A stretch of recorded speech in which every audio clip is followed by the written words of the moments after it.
Documental produït per la SIC, Associació Catalana per la Integració de les Persones Cegues, que porta per títol El Brall, 6 punts que trenquen barreres. Té una durada total de 17 minuts i està dividit en 7 parts o capítols.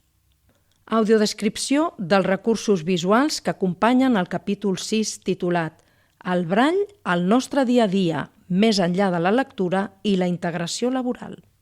Veiem diverses persones en situacions quotidianes, com ara entrant a un edifici d'habitatges, manipulant productes a la cuina de casa, comprant un medicament a la farmàcia, una mare llegint un conte a la seva filla, 3 amics jugant a les cartes, etc. També hi ha un tall de vídeo del canal Parlament amb la compareixença de Joan Heras davant la Comissió de Política Social del Parlament de Catalunya. Finalment, la llista de reivindicacions que s'han d'anar implementant en el futur es reprodueix en pantalla en format imprès sobre punts de brall. El brall al nostre dia a dia, més enllà de la lectura i la integració laboral. Avui el braille està molt present a les nostres vides, però cal que hi sigui molt més. A tots els ascensors, però també als intèrfons. Els intèrfons no tenen brall. Com sé jo on està el tercer quarta? La majoria de medicaments porten el nom en braille, però hi ha molts productes perillosos que no. Fixeu-vos en aquesta ampolla d'aigua i d'un producte de neteja. Són molt i molt similars, oi? Es poden confondre. Tot i que es proposa la inclusió de codis QR i similars per a l'etiquetat, considerem que aquests són complementaris. La lectura ràpida ha de ser prioritària. Aquesta aporta seguretat i autonomia.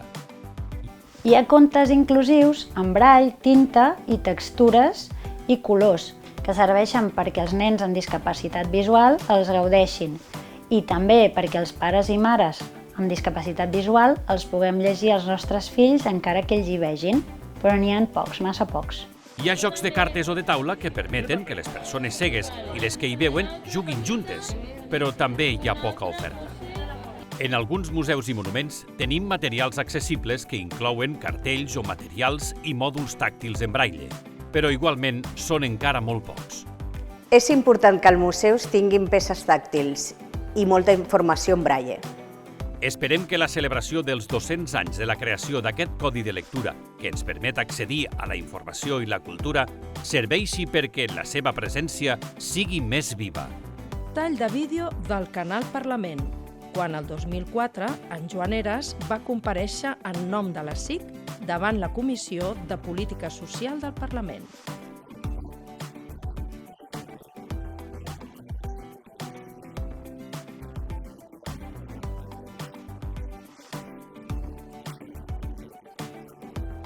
El Codi d'Accessibilitat, aprovat l'any 2024, preveu moltes aplicacions del braille que cal implementar en el futur. Per exemple, cal etiquetar les portes de consultes mèdiques i habitacions de CAPs i hospitals. També les habitacions dels hotels, els seients dels trens o busos, entre d'altres. Demanem que les nostres institucions reconeguin la gran aportació que va fer Louis Braille i li dediquen un carrer, una biblioteca, un centre educatiu als municipis on no ho hagin fet encara. I també demanem que hi hagi més productes etiquetats en braille, especialment els que poden generar perill. Es consolidi la informació en braille en les baranes de les estacions de metro i de tren i a les parades d'autobús. Que les biblioteques disposin d'un petit fons de llibres en braille i de contes en braille i tinta. Que es garanteixi sempre l'alfabetització dels infants cecs amb el sistema braille i que es promogui l'aprenentatge entre les persones que perdin la visió a l'etapa adulta. Que a tots els àmbits es treballi sempre amb la idea que el braille i la tecnologia han de coexistir perquè són recursos complementaris, no excloents. Nosaltres, com a SIC, seguim compromesos en la defensa del braille, perquè és el mètode d'alfabetització de les persones cegues i garanteix el nostre accés a la informació i a la cultura.